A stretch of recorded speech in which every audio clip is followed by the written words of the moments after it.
नमस्कार साथियों, जैसा कि हम मस्तिष्क रेखा की चर्चा कर रहे हैं, उस पे हम कुछ दोषों की चर्चा कर चुके हैं और उसकी हम बनावट की चर्चा कर चुके हैं।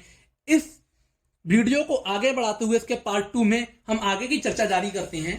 जैसा कि मैं बता रहा था, अगर मस्तिष्क रेखा पर जाली, नक्षत्र, तिल, गड्ढा या आड़ी लकीरें आ जाएं तो उनका क्या संबंध होता है आत्महत्या या पागलपन से। अब आगे बताता हूं। अगर हमारी हृदय रेखा पे कोई दीप है इस तरीके से, या फिर मस्तिष्क रेखा के बीच में कोई दीप आ गया है और साथ में कोई क्रॉस का निशान मस्तिष्क रेखा पर आ गया है, अंत में नहीं मस्तिष्क रेखा पर आ गया है, ऐसे में व्यक्ति के पागलपन के बहुत ज्यादा चांस बढ़ जाते हैं। व्यक्ति थोड़ा सा मानसिक पागल हो सकता है, या फिर सिर संबंधी बीमारियां हो सकती हैं, या सिर में चोट लग सकती है। अगर नक्षत्र का चिन्ह है, क्रॉस की जगह इसमें 3 ऐसी रेखाएं निकली हैं, 4 निकली हैं, तब भी उसका परिणाम यही होगा कि थोड़ा सा चोट लग सकती है सिर पे, पागलपन हो सकता है, अचानक वह अपने एकदम विचार बदल सकता है, या फिर 3 ऐसे खड़ी लाइनें आ जाएं या 4 खड़ी लाइनें, छोटी छोटी, बड़ी लाइनें नहीं। बड़ी रेखा अगर यहां से निकलती है तो वह तो हमारी स्वास्थ्य रेखा हो सकती है, बुध की रेखा हो सकती है, या फिर सूर्य की भी रेखा हो सकती है। लेकिन छोटी छोटी आड़ी लाइनें 3-4 ये भी सेम परिणाम देती है। व्यक्ति पागल हो सकता है या फिर उसके सिर पे चोट आ सकती है। लेकिन अगर व्यक्ति के केवल दीप का निशान बने, ये कुछ ना बने, केवल दीप का निशान बने, मस्तिष्क रेखा आई इस तरीके से है, दीप का यहां चिन्ह बन जाए। मैंने दीप का चिन्ह आपको बताई है, ऐसे 2 रेखाएं जाती हैं, उनके बीच में चिन्ह बनता है, एक अशुभ चिन्ह है। दीप का चिन्ह बने तो व्यक्ति को उस अवस्था में सिर संबंधी बीमारी हो सकती है। सिर में दर्द, बहुत पीड़ा। अगर कुछ और भी ज्यादा नेगेटिव साइन है, जैसे यहां पे दीप बनना है, यहां पे दीप बनना है, उसके अलावा हमारी जीवन रेखा पे क्रॉस वगैरह का चिन्ह बनना है, तो ये थोड़ी घातक बीमारी, कैंसर का भी एक संकेत हो सकता है। इसीलिए हमें अपने हाथ की अच्छी रीडिंग करनी चाहिए, अच्छी रीडिंग की एक हैबिट डालनी चाहिए। उसके अलावा अगर ये दीप हमारा सूर्य उंगली के नीचे बना है, जो हमारी ये उंगली इसके नीचे बना है यहां पर, तब आप देखेंगे व्यक्ति के अक्सर चश्मा जरूर लगा होगा, वह व्यक्ति की आईसाइट जरूर कमजोर होगी। अगर यहाँ पे दीप के संग एक और ऊपर दीप बन चुका है, यहाँ पे भी दीप पे कुछ और निगेटिव साइन है, तो वह वृद्धावस्था में अपनी दृष्टि भी खो सकता है, अंधा बिल्कुल हो सकता है। यह भी एक अशुभ स्थिति है। उसके अलावा आपने देखी होगी, हमारा जब जन्म होता है, व्यक्ति बहुत छोटा होता है, तो आप देखते हैं यहाँ पे बहुत ही कम लोगों की बिल्कुल स्पष्ट लाइन आती है, यहाँ पे ऐसे श्रृंखला बनती है। मेरे भी हाथ में एक श्रृंखला है, ये दिखाती है कि हमारा बचपन थोड़ा सा परेशानी में गुजरा है, ये इस चीज का दिखाती है। लेकिन अगर पूरी मस्तिष्क रेखा ही ऐसी श्रृंखला बना दे, या ऐसे गोलाकार निर्माण से बने, बिल्कुल छोटे छोटे गोले से वैसे बने, ऐसा व्यक्ति बहुत जल्दबाज होता है, थोड़ा सा उसका जीवन कठिनाइयों में बीतता है, हमेशा संघर्ष करता है, ऐसा व्यक्ति बहुत संघर्ष करेगा। लेकिन अगर ऐसा ना हो के जीवन रेखा हमारी सामान्य है, हृदय रेखा सामान्य है, मस्तिष्क रेखा से लहर पूरी जा रही है, ऐसे बहुत रेयर मिलेगा आपको किसी की मस्तिष्क रेखा ऐसे लहर जाए। ऐसे में व्यक्ति अपनी बात पर अडिग नहीं रहेगा, बार बार अपनी बात चेंज करेगा। ऐसे लोगों से हमें थोड़ा बच के रहना चाहिए।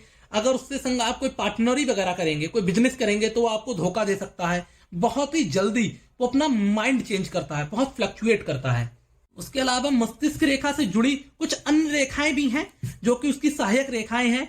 जैसे कि हमारी ये मस्तिष्क रेखा गई, एक यहाँ पे छोटी सी रेखा और आ गई, इसको हम फ्लोटिंग माइंड लाइन बोलते हैं। ये जिस व्यक्ति के हाथ में होती है वो थोड़ा संतोषी नहीं रहता है अपनी जॉब को लेके, उसको बार बार जॉब चेंज करने की कोशिश करता है, प्रोफेशन चेंज करने की कोशिश करता है, पढ़ाई किसी और में करता है, नौकरी किसी और करने में चाहता है।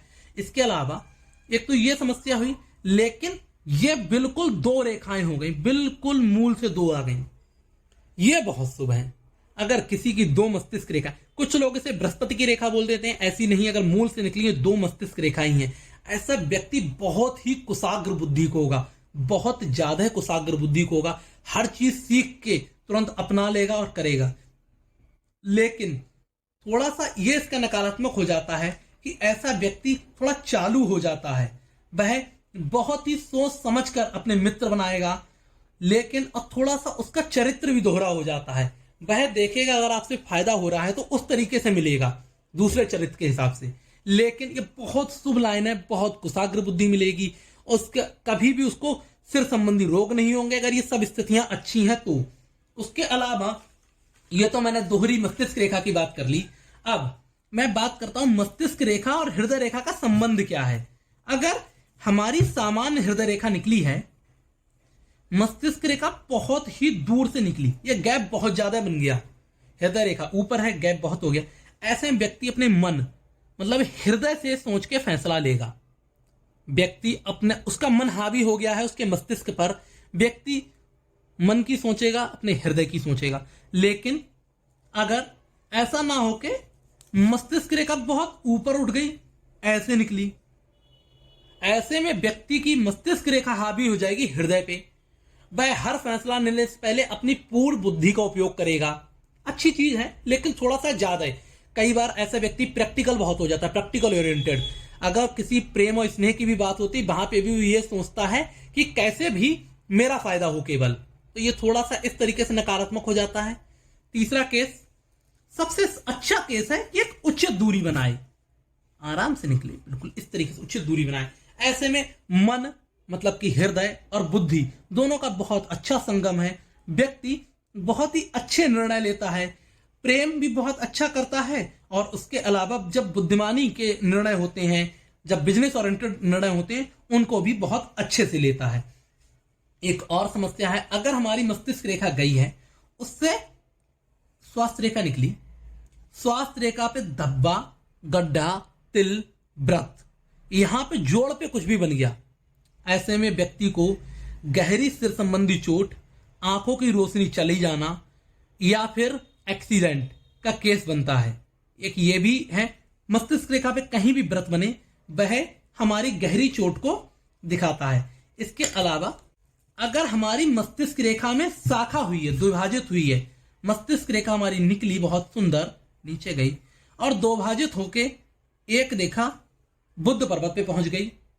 अगर मस्तिष्क रेखा की एक रेखा बुद्ध पर्वत शाखा पहुंची है, एक दूसरी शाखा नीचे पहुंची, ऐसे में व्यक्ति बहुत अच्छा व्यापारी होगा, बहुत ही शुभ लक्षण है। लेकिन अगर हाथ में सब निशान नेगेटिव हैं, केवल यही पॉजिटिव है, ऐसे में व्यक्ति चालाक होगा और धूर्त होगा, बहुत ही ज्यादा चालबाज और धोखेबाज होगा। यहां ने पहुंच के अगर सूर्य पे पहुंची है, यहां पे एक शाखा सूर्य पे, एक शाखा नीचे, ऐसे में व्यक्ति थोड़ा सा कीर्ति तो उसकी बढ़ेगी, लेकिन व्यक्ति बहुत कठोर हो जाएगा, बहुत कठोर निर्णय लेगा, आपको दुख दर्द नहीं समझेगा। कीर्ति तो बढ़ेगी उसकी, बुद्धि से ऐसा कार्य करेगा जिससे उसका समाज में नाम होगा। तीसरी स्थिति अगर शनि पे पहुंच जाए, शनि पे अगर उसकी एक शाखा पहुंची है, एक नीचे पहुंची, ऐसे में व्यक्ति बहुत ही ज्यादा अनुशासित हो जाता है, उसके कंधों पे बहुत बड़ी जिम्मेदारियां होती हैं, उनको निभाता भी है, अनुशासित हो जाएगा, पैसा पैदा करेगा, अच्छी बात है। लेकिन अगर यहां पे शनि पर्वत उठ गया है, ये थोड़ा सा निगेटिव हो जाएगा, तब व्यक्ति एकांतवास हो सकता है, संन्यास की तरफ जा सकता है। चौथी स्थिति है, यहां से मस्तिष्क रेखा से ही एक शाखा निकली और गुरु पे चली गई, ऐसे में व्यक्ति थोड़ा धार्मिक हो जाता है और महत्वाकांक्षी हो जाता है। उसकी हमेशा कोई ना कोई महत्वाकांक्षा लगी रहेगी कि किसी न किसी तरीके से वो धन अर्जित करता रहे या आगे हमेशा बढ़ता रहे। अगर उसको संतोष नहीं होगा, ये थोड़ी सी उसके संग एक नकारात्मक प्रॉब्लम आ जाती है।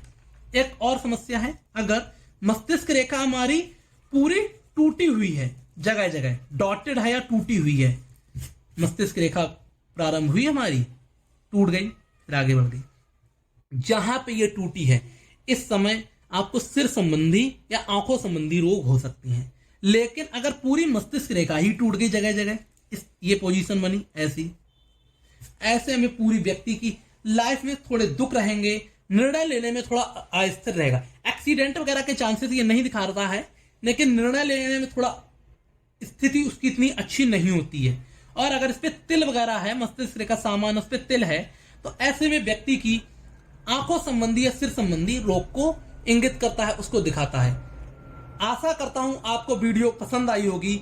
मैं चाहता हूं कमेंट सेक्शन में कमेंट छोड़ें अगर आपको कुछ भी मस्तिष्क रेखा संबंधित समझ में आया है, और आपको अगर कोई भी प्रश्न हो, कोई भी क्वेश्चन हो, तो मुझे उसका कमेंट सेक्शन में उसको जरूर छोड़ें, मैं उसका उत्तर अवश्य दूंगा, आपको कमेंट करूंगा। और मैं चाहता हूं आप वीडियो को लाइक करें, शेयर करें, सब्सक्राइब करें। थैंक यू, धन्यवाद।